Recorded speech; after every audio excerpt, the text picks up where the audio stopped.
one goes out to all the lovers. What can we do? We're helpless romantics. We cannot help who we're attracted to. So let's all dance and elevate each other. Dear diary, oh dear diary, it's happening again. And in my role, I get to merge my knowledge of technology as well as business together to achieve, to do good things. And I am here from Giving Point. We are a website, and we're there to help teens figure out what is volunteering, what does it mean to volunteer, and through those experiences, we want them to find their passion and eventually take that passion and serve in the community. Thank you. I'm a social enterprise consultant and also the founding president of the Greater Atlanta chapter of the Social Enterprise Alliance. We are a national organization with 17 chapters across the country, and we're focused on fostering and supporting social enterprise in our community. So really excited to hear about all the brilliant ideas you young folks have come up with. I got a chance to walk around and look at your whiteboards and watch you practice, so I'm already impressed and can't wait to hear what you have for us. And I am an entrepreneur. I have 3 companies, and I am a professor at Emory University, Kaplan University, and at Atlanta Tech. I look forward to hearing all of the pitches. I know you guys have some amazing ideas, and we are here to share our feedback so that you guys take those ideas to the next level. The problem that we chose to attack was that of food deserts. And for those of you all who may not know what that is, a food desert is a low-income community that is over 1 mile radius from healthy food options. Atlanta is the 3rd largest food desert in the country. There are affluent neighborhoods which have 3 times as many supermarkets versus those in low-income areas. Also, there are 4 times as many supermarkets in white neighborhoods as there are predominantly African-American neighborhoods. Why is this important? Well, food deserts are linked to childhood obesity, malnutrition, and type 2 diabetes. Supermarkets, working with places such as Whole Foods and Trader Joe's in order to get them to expand their markets, again, using the analytics we collect through our app. And customers, educating them about our food service through subsidy and community providers. Lower percentage for lower income communities, flat rate fee for deliveries, and advertisement for producers that have healthy brands. We don't want non-healthy brands advertisement. Expenses are low. Payment for drivers $15, $30 an hour. That's based on our competitors, technology fees, and our staffing fees. And we thank you and welcome your feedback. At the start of your presentation, you mentioned this could be like an Uber. Right? You're talking about the sharing economy. Now, if transportation is the bigger issue that's perpetuating the food desert, if you could combine the concept of something like an Uber with this, you could actually lower the cost of service. Yeah, Team Fit, team number 3. Oh, that's fine. Yeah, just. FIT is physical health initiatives for teens. It helps with scheduling how to work out. It helps to with competing against one another, because that's always fun. That always motivates you to work out. And it also helps you to get rewards. Don't you want rewards for working out? Y'all want rewards. Okay. And one more time. Okay, so our app features are, initially in the beginning of the school year, the teachers meet with the trainers. We will provide the trainers, volunteers, coaches around your community, because who better to help the community than the community? So we'll send our FIT trainers to go and train the volunteers and things of that nature so that they can work with the students. The students will tell the FIT trainers, what they want their goals to be, how they want to reach it, and things of that nature. And it's really just an opportunity for us to upload and post our positive and uplifting experiences to share with those all around the world, all right? The t-shirt we would sell for $25 with a profit margin of $15. We look to make around $37,000 in our first year. That's our first year projection, selling about 2,500 t-shirts, but I think that's a little low. What do you think? I think so. And so now we just ask for any kind of feedback or questions that you may have regarding Be Up.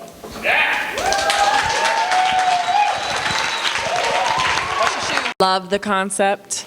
You're absolutely right. Because of the images that are present in media, I rarely flip through certain channels of certain networks.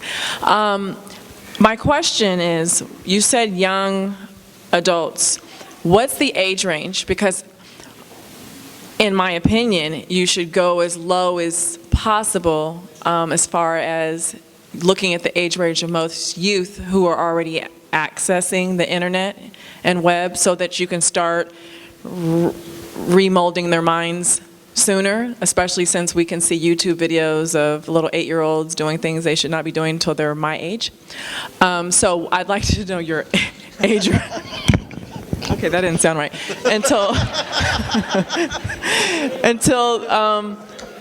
I'd like to know your age range. Well, of course, like you said, there are children as young as 6, 7, 8 surfing YouTube, seeing things that you're right, they probably shouldn't see, and they probably shouldn't be presented to them. What we want to do is, we know there are flames out there of positive energy, of positive light shined on our black community, but they're interspersed. They're too swamped in. It's hard to find. We want to make it easily accessible like YouTube, but exclusively tailored towards those positive images.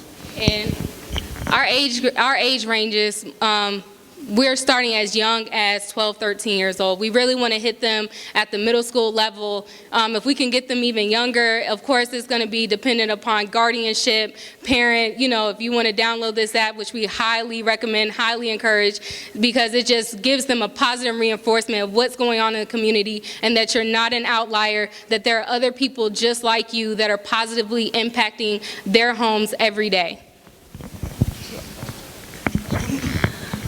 Thank you. Thank you for your presentation. This is one of my biggest issues personally, and I can't watch TV without rolling my eyes most of the time. So I think this is a really important issue. My question for you is, so I gather this is kind of like a Facebook, Twitter, people are providing their own content, right, where they're inputting the content themselves. So it's a two-part question. Number one, how would you kind of reach your ideal target? How do you kind of get people interested in your website when there are so many that they can be spending their time on? And secondly, how would you kind of keep for quality assurance, right? How would you monitor that to make sure that some ratchet doesn't sneak in? As you said, we don't want the ratchet to sneak in. So, of course, there will be site moderation. There will be content agreements as far as what this site's intended to be what's intended to be posted on this site and what you post on the site. There will be, the ability for users to report certain things if they feel like it's, not proper content. Of course, our moderators will be constantly surfing the site, checking as well. As far as your first piece of the question, how do we reach our intended audience? The fact is, it's already out there. The thing is, there's so many groups, there's so many different nonprofit organizations already wanting to put out that content, wanting to put out those videos, but how do they reach their target audience? Be Up is a vehicle for them to drive their message to their intended audience. So you're going to collaborate with nonprofits and exactly. Well, also, Matter, Black Girl Rock, things of this nature, they already have content that they want to put out. We need to give them the vehicle to put that out. Just putting it on YouTube doesn't mean that it will reach your intended audience. The audience is too broad and the content is too broad.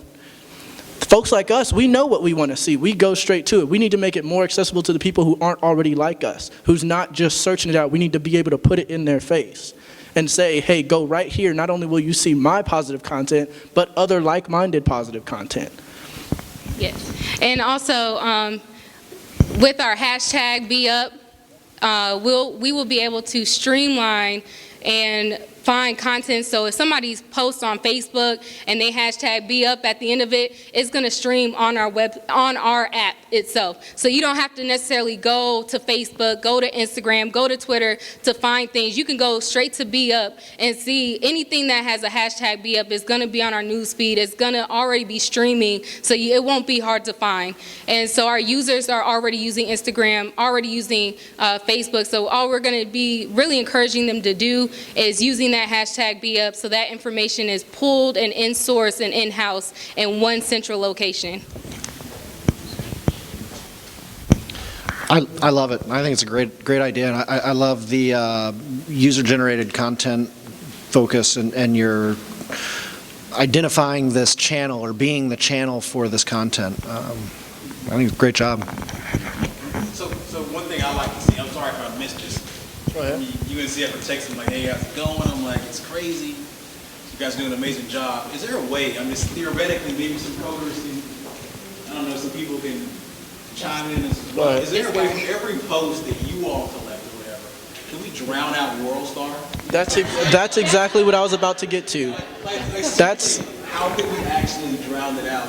That's exactly what I was about to get to. The same way that you can post something on Facebook and it also says share to Instagram, or you share to Instagram and it says also post to Facebook, also post to Google+, also post to these things. Things you post on Be Up, you'll be able to then blast out to the more popular media, so you'll still catch their eye. But when it says, linked from Be Up, they'll say, oh, well, what's Be Up? And go check that out. And now you're flooded with positive imagery. Let's amplify Be Up for Good. Yes, Be Up. Exactly.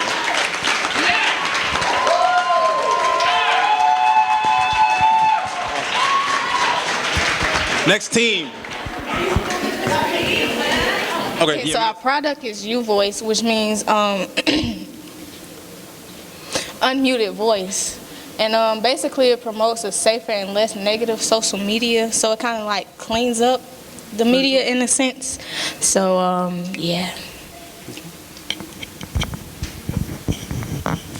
Our customers are large companies and businesses around the nation, because there are 5 million businesses that promotes what we drive, which is positive social media.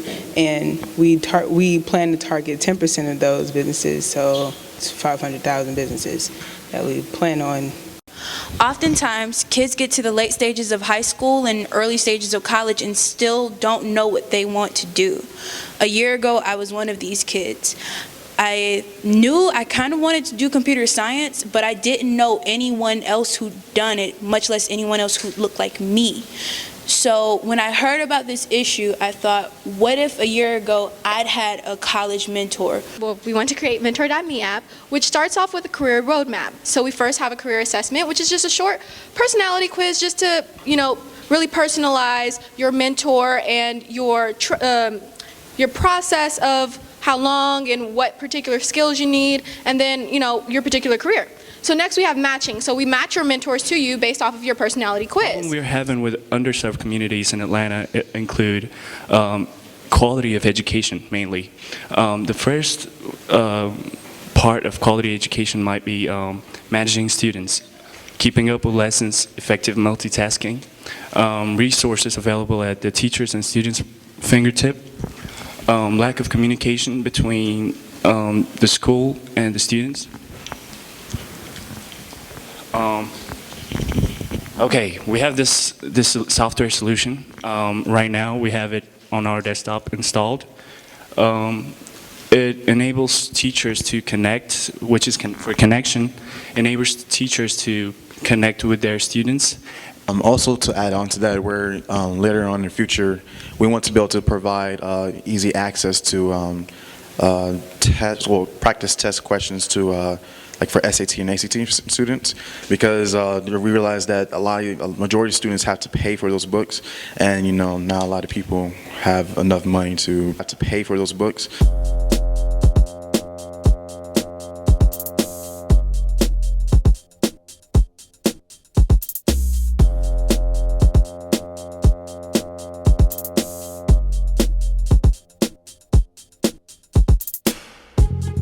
This one goes out